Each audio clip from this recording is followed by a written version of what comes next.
একটা পুরুষ লোক যদি চুরি করে, একটা পুরুষ লোক যদি চুরিতে ধরা পড়ে যায়, তাহলে তাকে তার বাম হাতখানা কবজি পর্যন্ত মানুষের সামনে কেটে নিতে হবে।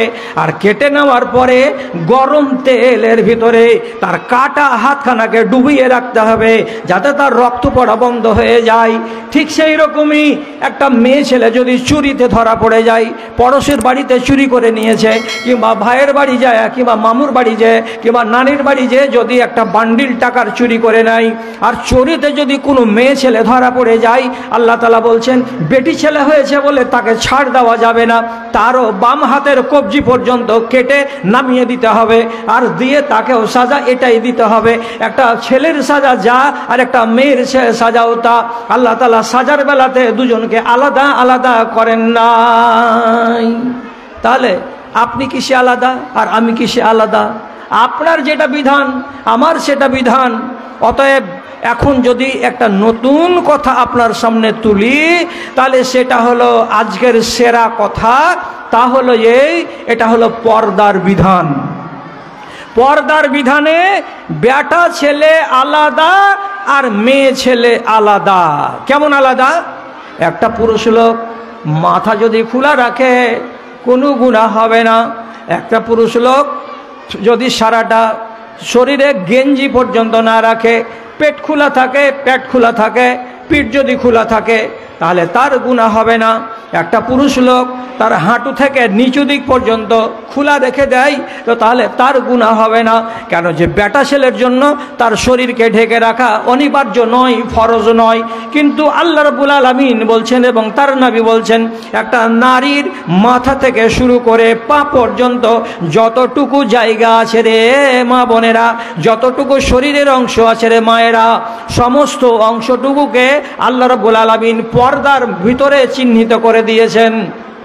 কোনো নারী কোনোদিন নিজের পিঠ দেখাতে পারবে না, কোনো নারী কোনোদিন তার গলা কাউকে দেখাতে পারবে না, কোনো নারী কোনোদিন তার হাঁটুর নিচে অংশটা দেখাতে পারবে না, কোনো নারী তার নিজের হাতগুলোকে এই বগল বরাবর কিংবা কনুই বরাবর খোলা রেখে দিয়ে এই রকম করে কাউকে দেখাতে পারবে না। আল্লাহ রাব্বুল আলামিন নারীদের জন্য পর্দাটাকে ফরজ করে দিয়েছেন, ফরজ করে দিয়েছেন, ফরজ করে দিয়েছেন। কথাটা ভালো করে মগজে তুলে নাও রে মায়েরা। নমাজ ছেড়ে দিতে গেলে যেমন একটা মানুষ জান্নাত পাবে না, জান্নাত হারাম, তেমনি একটা মেয়ে ছেলে নমাজ পড়ে, রোজা করে, হজ করে, যাকাত দেয়, সব কিছু করে, কিন্তু পর্দা করে না, ওই মেয়ে ছেলেটির জন্য আল্লাহর জান্নাত হারাম, আল্লাহর জান্নাত হারাম, আল্লাহর জান্নাত হলো হারাম। যে নারী পর্দা করে না তার জন্য আল্লাহর জান্নাত হারাম। কেন? যে পর্দা করার নারীর জন্য হলো কি ফরজ, একেবারে ফরজ। যদি তুমি ফরজকে ছেড়ে দাও তাহলে পরে আল্লাহ তাআলা তোমার উপরে নারাজ, তোমাকে জান্নাত দেওয়া হবে না। হাদিসে কি আছে? রাসূলুল্লাহ বলছেন, নিসাউন কাসিয়াতুন আরিয়াতুন মুমিলাতুন মাইলাতুন রুসুহুন্না কাসিনামাতিল বক্তিল মাইলাতে। এগুলো যুগ চলে আসবে, সেই যুগের মেয়ে ছেলেরা যখন রাস্তা চলবে তো মাথা দুলিয়ে দুলিয়ে চলবে, মাথা হিলিয়ে হিলিয়ে চলবে, এবং তাদের গায়ে কাপড় থাকবে। কেমন কাপড় থাকবে? নবীজি বলছেন, কাপড় আছে কিন্তু কাপড় নাই। কাপড় পরে আছে কিন্তু কাপড় নাই। এর মানেটা কি? এর মানে হলো দুই রকমের। কাপড় পরে আছে কিন্তু কাপড় নাই, এর মানে হলো শরীরে এমন আঁটো সাঁটো কাপড় পরে আছে, এমন লাগা লুগা কাপড় পরে আছে যে একটা মেয়ে ছেলের সারাটা শরীরের তার চড়াই এবং তার উতরাই, কোন অংশটা নিচু আর কোন অংশটা উঁচু, সব কিছু পরিষ্কারভাবে বোঝা যাচ্ছে। এই রকম যদি কোনো টাইট পোশাক মেয়ে ছেলেরা পরে, যেমন জিন কাপড়ের পায়জামা হয়, কিংবা আজকালকার জমানাতে দেখা যাচ্ছে শত শত বেটি ছেলে লেগিন পরে হেঁটে বেড়াচ্ছে, যদি লেগিন পরে চলে কোনো মেয়ে ছেলে, এত টাইট পোশাক মেয়েদের জন্য হালাল নয়। এর উপরে যদি ঝুব্বা ঝাব্বা একটা জামা থাকে, কিংবা কাপড় থাকে, কিংবা ওড়না থাকে, তাহলে লেগিন পরা যায় যাচ্ছে। আর লেগিনকে শুধু শুধু পরে নিয়ে যদি হেঁটে বেড়াই, তাহলে একটা মেয়ে ছেলের এত টাইট পোশাক পরা মোটেই হালাল নয়, মোটেই জায়েজ নয়। এ পোশাক পরাটা হলো হারাম। আর উপরে পরে আছে কি একটা শার্ট, শার্টটা কেমন? অত্যন্ত টাইট। কেমন টাইট যে মেয়ে ছেলেটি 16 বছরের না 20 বছরের, মেয়ে ছেলেটি 40 বছরের না 50 বছরের, ওর শরীরের সব কিছু অঙ্গ বোঝা যাচ্ছে। তাহলে এমন যদি টাইট কাপড় মেয়ে ছেলেরা পরে, তাহলে আল্লাহ রাব্বুল আলামিনের নবী বলছেন এটা কাপড় পরে আছে কিন্তু কাপড় পরে নাই। কথাটা ঠিকই তো। আবার আরেকটা মানে কি, এত পাতল কাপড়, এত পাতল কাপড়, এত পাতল কাপড় মেয়ে ছেলেটির ঘাড় দিয়ে, মেয়ে ছেলেটির ওড়নার ফাঁক দিয়ে তার ঘাড় দেখা যাচ্ছে, তার গলার হার দেখা যাচ্ছে, মেয়ে ছেলেটির শরীর দেখা যাচ্ছে। এমন পাতল কাপড় যদি পরে, তাহলে নবীজি বলছেন লা ইয়াজিদুনা রিহাহা, এই মেয়ে ছেলেগুলো জান্নাত তো পাবেই না, পাবেই না, বরং বলছেন কি 40 বছরের দূরের রাস্তা থেকে জান্নাতের সেন্ট পাওয়া যাবে। ওই মেয়ে ছেলেটিকে আল্লাহ রাব্বুল আলামিন বলছেন ওর নাকে জান্নাতের সেন্ট পর্যন্ত দেওয়া হবে না। কেন? মেয়ে ছেলেটি হলো বেহায়া, মেয়ে ছেলেটি হলো লজ্জাহীন, এর গায়ে কাপড় থাকতো না ঠিকঠাক হয়ে, সে নিজের গা খানাকে সম্মানের সঙ্গে ঢেকে রাখতে শিখেনি। এই জন্য রব্বুল আলামিন বলছেন আমার ফরজকে যদি ছেড়ে দাও তাহলে তোমাকে আমি জান্নাত থেকে বঞ্চিত করে দেব। নারীরা, দুনিয়ার নারীদেরকে বলছি, মায়েরা, খালারা, ভালো করে হুঁশিয়ার হয়ে যাও, সাবধান হয়ে যাও, তোমার পর্দা যেন নষ্ট না হয়ে যায়। কোনো দিন ভুলেও যেন তোমার দ্বারাই এই ভুলটা হরগিজ না হয়ে যায়। এটা হতে দিতে হবে না। কথা শোনো, খেয়াল করে কথা শোনো। হযরত আয়েশার একটা ভাতিজি, হযরত আয়েশা মানে কি রাসূলুল্লাহর বিবি, হযরত আয়েশার একটা ভাতিজি, আপন ভাতিজি বলতে কে? আব্দুর রহমানের বেটি। ও, এটি ফারেগিন ছেলে এবারকার? আচ্ছা, হ্যাঁ ঠিক আছে, আচ্ছা ঠিক আছে, আমি পাঠাচ্ছি। কয়টা ছেলে আছে কার সাহেব? 25টা ছেলে, তো 2টা হাজির নাই। ওয়াজ চলবে, আপনারা চিন্তা করিয়েন না। আপনাদেরকে শুধু দেখাবার জন্য এটা আনা হলো যে এই 25টা ছেলে এই বছর কোরআন মাজিদকে সম্পূর্ণ হিফজ করে এবার ফারিগ হবে এখান থেকে। আর এই ছেলেগুলোকে আপনাদের টাকায়, আপনাদের পয়সায় আর আপনাদের দানা পানি খেয়ে দে এই ছেলেগুলো আল্লাহর কোরআন মাজিদকে মুখস্থ করেছে, এটা আপনাদের গৌরবের বিষয়। এরাই আপনাদের জন্য দোয়া করবে। তো এই যে 25টা ছেলেকে আপনাদের সামনে এনে দিলাম, তো আমি ওয়াজ চালাতে থাকবো আর 25টা ছেলে এখান থেকে হাঁটা দিবে, চলে যাবে ওই বারান্দা পর্যন্ত। এখান থেকে হাঁটা দিবে, আপনার পাশ দিয়ে যাবে। আপনার যদি একটা কোরআনের দাম আপনাকে পছন্দ লাগে, যে একটা কোরআনের হাফেজ তৈরি করলো, তো কোরআনের হিফজ করার পরে এই কোরআন মাজিদখানা আমার এই মাদ্রাসাতে একটা থাকবে, তো তাহলে আপনি যদি ভালোবাসতে পারেন, তো যতটা ভালোবাসতে পারবেন ততটা এই ছেলেপিলের হাতে আপনি দিয়ে দেবেন। এই ছেলেরা আপনাদের জন্য দোয়া রাখবে। এরা হলো হাফেজে কোরআন, এরা জিন্দাই কোরআন মাজিদকে সব সময় মগজে করে নিয়ে বেড়াচ্ছে। এখন যদি দেশে আগুন লাগে আর মাদ্রাসা মসজিদ থেকে সব কোরআন পুড়ে যায়, তাহলে রাতারাতি কোরআন মাজিদকে লিখে দেওয়া যাবে। কারা লিখে দিবে? এই হাফেজে কোরআনেরা লিখে দিবে। তাহলে এত বড় কাজ এরা করেছে, এদের বরকত কত পাওয়া যাবে দেশের লোক, আর এদের মর্যাদা কত আল্লাহর নজরে, এটা কথা আপনাদেরকে পরে বুঝাবো এবং পরে বলবো। তো আপনাদেরকে চেহারা কয়টা দেখিয়ে দিলাম, এবার আমি যেতে বলছি এই ছেলে কয়টাকে। বাবারা, এই ছেলেরা, তোমরাকে বলছি, তোমরা তোমাদের মা খালাদের সামনে, সামন দিয়ে একবার এখান থেকে হেঁটে ওই দেওয়াল পর্যন্ত চলে যাও। এবার তোমরা ডান দিকে একজনে চলে যাও, ওই কিনারে চলে যাও। এই ছেলে তুমি চলে যাও ডান দিকে, একবার ওদিকে চলে যাও, ওই মাথায় যাও। তুমি আর একটা দিকে যাও। রে ছেলে গেলা এদিকে জানা রে, কেউ বললার এদিকে রে, জানা রে, ওদিকে যাও, আর ওদিকে যাও, আরো ওদিকে যাও। একদম এক জায়গাতে আরম্ভ করো হাঁটতে, শুরু করো। এখান থেকে হাঁটো, তুমি এখানে হাঁটা দাও। হ্যাঁ, ব্যাগটাকে ধরে এই সামনে হাঁটো। এই তুমি হাঁটো, এখানে এই সামন দিয়ে হাঁটা দাও, একদম ওই দেয়াল পর্যন্ত চলে যাবে। জুতা খুলে দাও, মোজা পায়ে দিয়ে হাঁটো। আচ্ছা, অতটি লাগবে না কারি সাহেব, কাউকে বসিয়ে দেন, ওখানে 5-6টাকে বসিয়ে দেন। এই তুমি ওই কিনারে যাও, ওই কিনারাতে যাও, তোমরা পাতলা হও। এই ছেলে এখানে 2টা হয়ে গেল। এই ছেলেটা, এই ছোট ছেলে, ওদিকে যাও। হ্যাঁ যাও, ওই মাথা পর্যন্ত চলে যাও। হ্যাঁ, আচ্ছা, আপনারা তালে তালে টাকা দিতে থাকেন। আর আমার কথা শুনেন, আয়েশা রাদিয়াল্লাহু তাআলা আনহার ভাতিজি, এর নাম কি বললাম? হাফসা। একদিন হাফসা একদিন হাফসা আয়েশার বাড়ি বেড়াতে এসেছে। তো বেড়াতে যদি এসেছে তো হযরত আয়েশা বলছেন ওয়ালাইহা খেমারুন রাকিকুন, আম্মা আয়েশা দেখতে পাচ্ছেন তার ভাতিজির মাথায়, তার ভাতিজির ঘাড়ের উপরে একটা ওড়নি আছে। ওড়নিটা কেমন? এত পাতল ওড়নি, ইয়াশিফু বিহা উনকাহা। তার ভাতিজি সাফিয়ার ওড়নি দিয়ে আম্মা আয়েশা বলছেন আমার ভাতিজির ঘাড় আমি দেখতে পাচ্ছি, আমার ভাতিজির মাথার চুলগুলো পর্যন্ত আমি দেখতে পাচ্ছি, এত পাতলা ওড়নি আমার ভাতিজি গায়ে দিয়ে আছে। তখন মা আয়েশা করলেন কি, একটু জোর করে আওয়াজ দিয়ে বলছেন এদিকে আয়, শোন এদিকে আয়, এদিকে আগে আয়। জোর করে একটু গলা ঝাড়া দিয়ে ভাতিজিকে কাছে ডেকে নিলেন। আর কাছে ডেকে নেওয়ার পরে এবার কি করলেন, ওর ঘাট থেকে ওড়নিটাকে নামিয়ে নিলেন। আর নামিয়ে নেওয়ার পরে ওর চোখের সামনে মাঝখানকে ধরে এইরকম করে ফড়ফড় ফড়ফড় করে ফেড়ে দু টুকরা করে দিলেন।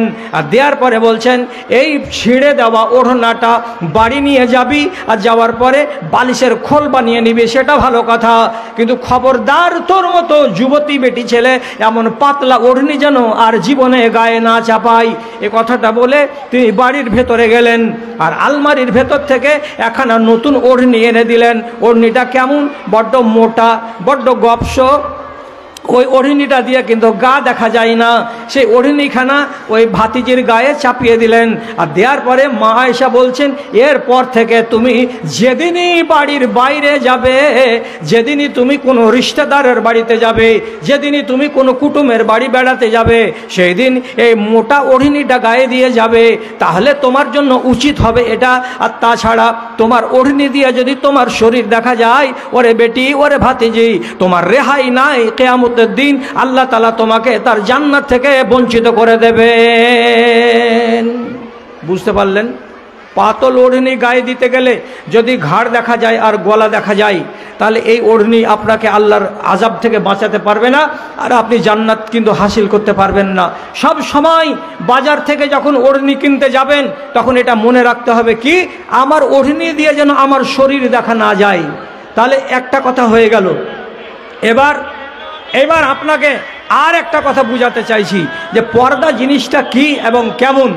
পর্দার কথাটা যদি আপনাকে ভালো করে বুঝানো না যায়, তাহলে হতে পারে যে এই কানুনটার কারণেই আপনার সব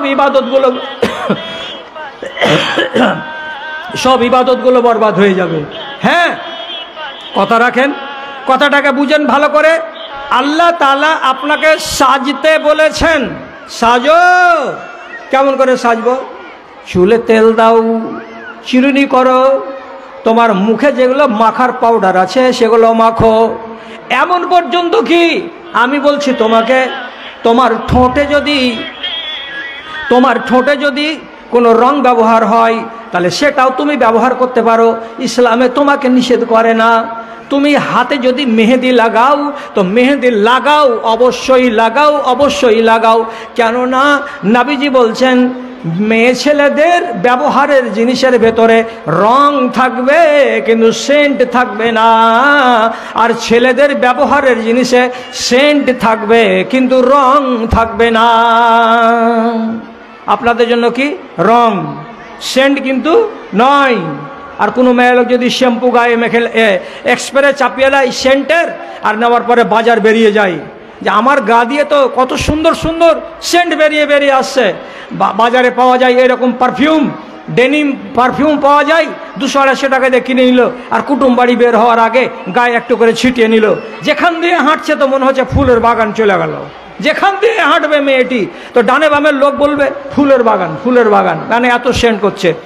নারীদের জন্য সেন্ট নয়, কথাটা মাথায় থাকবে। নারীদের জন্য কি? নারীদের জন্য রং। ভালো করে বুঝো। একদিন আল্লাহ রাব্বুল আলামিনের নবী একটা বাড়িতে ছিলেন। এমন সময় একটা মেয়ে ছেলে একখানা পুরচি, একখানা চিঠি কিংবা একখানা কোরআনের আয়াত লিখে রাসূলুল্লাহর দিকে পর্দার আড়াল থেকে এমনি করে হাত বাড়ালেন। কে? একটা মেয়ে ছেলে, হাতে কি ছিল? একখানা কাগজ, ওতে কিছু লেখা ছিল। এই এই দেখো, বেশিরভাগ মেয়ে লোকটি ডানে আর বামে তাকাইছো, যদি ডানে বামে তাকাও তো আমি মাইক ছেড়ে দিয়ে আমি ঘরে চলে যাব মেহমানখানাতে। আমার বসে থেকে আরাম করা ভালো, কিন্তু তোমরা ডানে বামে করবে এটা আমার ভালো নয়। এই আগাদিকে একটা তালের গাছ বাহাল হলো নাকি এটা লয়া করে? ওখানে আরো 2-3টা তালের গাছ দেখতে পাওয়া যাচ্ছে খাড়ি আছে। কি করছিস তোরা আগ লাগে? হ্যাঁ, এই হলুদ অর্ডেনি ওয়ালি, তুই বসবি না বসবি না, কহ তো একটা কথা। আজব ধরনের মেয়ে ছেলে। তোমাদের চাইতে ভুলকির মেয়েগুলো অনেক ভালো, যে ওরা হাল্লা করে না, গোলমাল করে না। আচ্ছা, তোমরা নিজের মাথাটাকে হিলাও তো।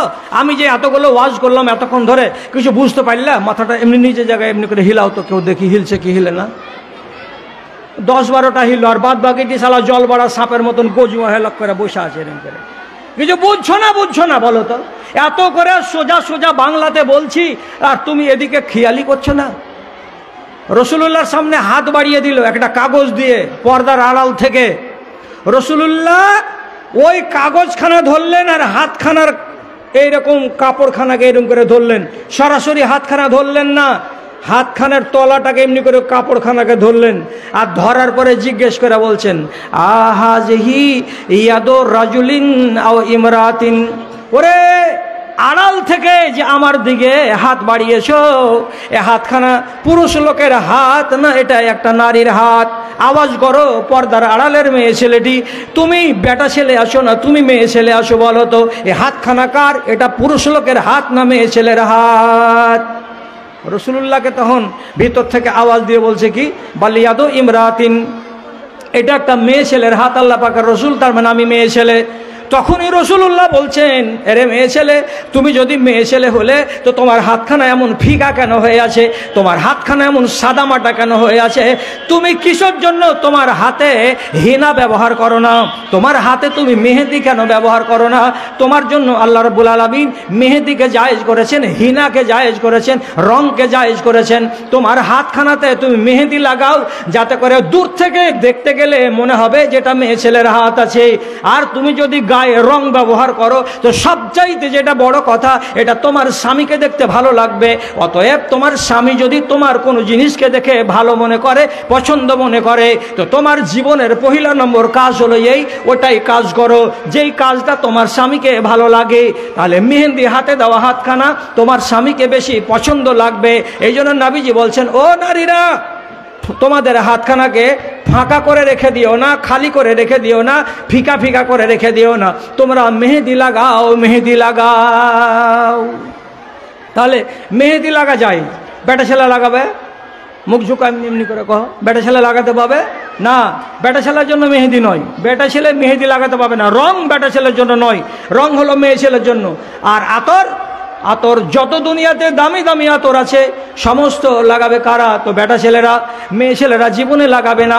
যদি কোনো মেয়ে ছেলে হুজ্জতি করে আর বলে আমার স্বামী 1 লাখ টাকা মাসে চাকরি করে আর আমার স্বামী 60,000 টাকা মাসে চাকরি করে, আমি যদি আতর না মাখবো, আমি যদি পারফিউম না মাখবো, তো কে মাখবে? কোন গরিবের বেটিরা মাখবে? বলে যদি হুজ্জতি করে আর আতর যদি ব্যবহার করে, যদি পারফিউম ব্যবহার করে, রাসূল করিম সাল্লাল্লাহু আলাইহি সাল্লাম বলছেন, আইয়ুমা ইমরাতিন ইস্তাতারাত সুম্মা খারাজাত লিতাজিদান্নাসু মিন রিহা ফাইন্নাহা জানিয়াতুন। কোন মেয়ে ছেলে যদি কোনো বিয়ে বাড়িতে যায়, কোনো মেয়ে ছেলে যদি ঈদের মাঠে যায় আর তার গায়ে যদি ডেনিমের পারফিউম থাকে, তার গায়ে যদি নাম করা সেন্ট মাখানো থাকে, আর সেন্ট গায়ে মেখে নিয়ে যদি ঈদের মাঠে যায়, যদি কাউরি বিয়ে বাড়িতে যায়, তো রাসূলুল্লাহ বলছেন এই মেয়ে ছেলেটির পরিচয় কি তোমরা বলো তো? তুমি বলবে যেটা উমুক মাস্টারের বাড়িওয়ালি। নবীজি বলছেন এটা তার পরিচয় নয়। তোমরা বলবে উমুক সর্দারের বেটি, উমুক মোড়লের বেটি। নবীজি বলছেন ওটা তার পরিচয় নয়। তো কি তার পরিচয়? রাসূলুল্লাহ বলছেন যেই নারী নিজের গায়ে সেন্ট ব্যবহার করে বাড়ির বাইরে যাবে, যাতে করে লোকেরা তার দিকে নাক ছেড়ে ছেড়ে শুনতে শুনতে পিছনে পিছনে হাঁটে, তাহলে ওই মেয়ে ছেলেটির পরিচয় হলো কি? ফাইন্নাহা জানিয়াতুন। ওই মেয়ে ছেলেটি হলো রান্ডি, ওই মেয়ে ছেলেটি হলো বেশ্যা। বেশ্যা বেটি ছেলে কোনোদিন আল্লাহর জান্নাতে হরগিজ যাবে না। কত মাথায় থাকবে? মাথায় থাকবে যে এরপরে তোমরা কোনোদিন সেন্ট ব্যবহার করবে না, রং ব্যবহার করো, মেহেন্দি ব্যবহার করতে পারো, তোমার যেখানে যেখানে ইচ্ছা আছে সেখানে সেখানে তুমি ব্যবহার করো। এবার এরপরে একটা কানুন আর এসে গেল, সে কানুনটা তোমাকে এবার মানতে হবে। তা কি? তুমি ঠোঁট লাল করেছো, কি দিয়ে? ঠোঁট লাল করেছো। ঠোঁট লাল করা যেগুলো পাওয়া যায়, লিপস্টিক না কি বলে, ওইটা লাগিয়েছো। তুমি এবার তোমার চোখে সুরমা লাগিয়েছো, ভালো কথা।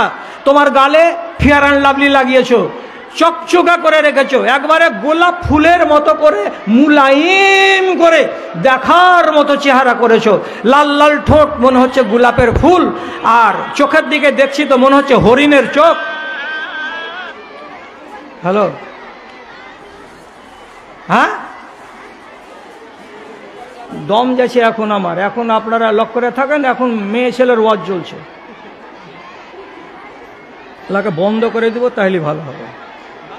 বারে বারে জ্বালাইছে, এতটি টাইমের ভেতরে এতটি আর ফোন আসে নাকি? হ্যাঁ, কথাটা কি বলছিলাম?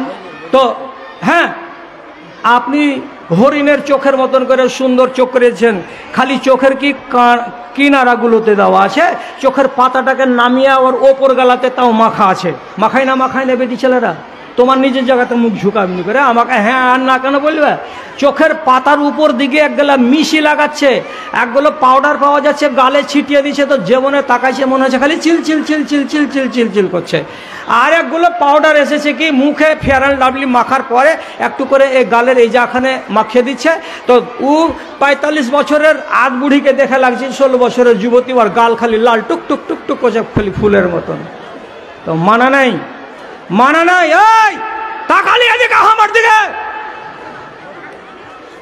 তোরা খাড়ো কেন আছিস গে? 3 জামাইলে উঠে করে খাড়ো কেন আছিস তোরা গে? এই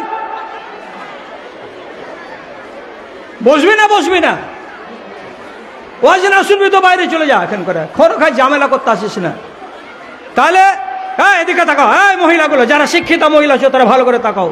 গালকে লাল করা যায়, চোখকে উপর এবং নিচের দিকে হরিণের মতো আঁশি লাগিয়ে লাগিয়ে রঙিন করে নেওয়াটা যায়।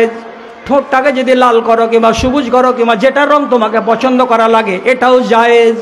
কিন্তু খালারা, কিন্তু মোমা আমার বোনেরা, একটা কানুনকে মনে রাখো, তা হলো এই আল্লাহ রাব্বুল আলামিন বলছেন ওয়ালা ইউবদিনা জিনাতাহুন্না ইল্লা লিবুলাতিহিন্না আও আবায়ে বুলাতিহিন্না। শুনো রে নারীরা, তোমরা ঠোঁট লাল করেছো, খুবই ভালো কথা। তোমরা মিশি লাগিয়েছো, আবার পাউডার ছিটিয়েছো, এগুলো সবই জায়েজ আছে। কিন্তু কোরআনের আইন শোনো, তোমার লাল ঠোঁট কে কে দেখতে পাবে, কে কে দেখতে পাবে আর কে কে দেখতে পাবে না, এ কথাটা তোমরা জেনে নাও। আর কেন যেছো? এই আর কেন যেছো? এই ছেলে আর কেন যেছো? আর যেতে হবে না, বাকিটি আমি তুলবো। আমি 20টা খালাকে ডাকবো, 500 টাকা নিয়ে আমার সামনে আসবে, তারপরে ওর মা আর বাপের জন্য দোয়া করব। হ্যাঁ, কি বলছিলাম? কে কে দেখতে পাবে? ভালো করে শুনো, এবার আমার কথা দিকে খেয়াল করো, ভালো করে শুনো, খেয়াল করো, খেয়ানত করিও না। কে কে দেখতে পাবে? তোমার লাল লাল ঠোঁট আর তোমার এই মিশি দেওয়া আর তোমার সুরমা দেওয়া চোখ আর তোমার ফেয়ার অ্যান্ড লাভলি লাগা গাল, কে কে দেখতে পাবে? আল্লাহ কোরআন বলছে 1 নম্বরে দেখতে পাবে তোমার স্বামী, 2 নম্বরে দেখতে পাবে তোমার স্বামীর বাপ। মানে কে এটা? এটাকে শ্বশুর। এগুলো দেখতে পাবে কে? তো তোমার শ্বশুর। আর কে দেখতে পাবে?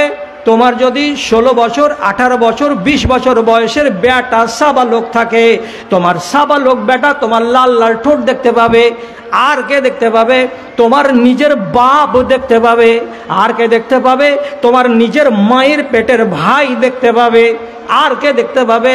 তোমার বাড়িতে যদি নাবালক চাকর থাকে, যে ছেলেটা এখনো সাবালক হয়নি, 12 বছর, 13 বছর, 10 বছর বয়সের একটা নাবালক বেটা ছেলে আংনাতে ঘোরাফেরা করে, এমন নাবালক বাচ্চা যদি থাকে, তো সে তোমার লাল লাল ঠোঁট দেখতে পাবে। এই 6টা বেটা ছেলেকে বাদ দিয়ে দুনিয়ার কোনো মানুষ তোমার ঠোঁট দেখতে পাবে না, তোমার চোখের উজ্জ্বল জ্যোতিগুলো তাও দেখতে পাবে না, তোমার সুন্দর সুন্দর চেহারা এবং গাল কেউ দেখতে পাবে না। 6টা বেটা ছেলেকে বাদ দিয়ে বাইরের লোক যদি যদি এটা দেখতে পাই, তাহলে এটা তুমি তোমার রূপের খেয়ানত করেছো, তোমার সৌন্দর্যের তুমি খেয়ানত করেছো, আল্লাহর কোরআনকে তুমি বুড়ো আঙুল দেখিয়েছো, আল্লাহর কোরআনকে তুমি ভালোবাসতে পারোনি। আল্লাহর কোরআনের উল্টা যদি করে যাও, আল্লাহ নিষেধ করলেন, আল্লাহ মানা করলেন যে 6টা পুরুষ লোককে বাদ দিয়ে দুনিয়ার কোনো মানুষ যেন দেখতে না পায়। ওরে বিকট এলাকার মেয়েরা, মগজের ভেতরে কথাটা ঢুকাও। তারপরেও যদি তুমি কথা না শুনো, তারপরেও যদি আল্লাহর কানুনকে না মানো, তাহলে কি হবে? তোমার ফরজকে অমান্য করতে গেলে, ফরজকে ত্যাগ করে দিতে গেলে মানুষ গুনাহগার হয়ে যায়। আর এই গুনাহের কারণে তোমার আযাব, তোমার আগুন তোমার জন্য ইন্তজার করবে। মরার পরে তুমি কিন্তু জান্নাতের মুখ দেখবে না। আল্লাহ নিষেধ করলেন, আল্লাহর নিষেধ মানতে হবে না? হবে না? আল্লাহ ইজ্জত করেছেন কাদের? নারীদের। তো আপনি আল্লাহর ইজ্জত করবেন না? করবেন না? আল্লাহ তাআলা যদি নারীর ইজ্জত দিয়ে থাকে, তো নারীদের তো পাল্টা উচিত হলো আল্লাহর ইজ্জত করা, আল্লাহর সম্মান করা।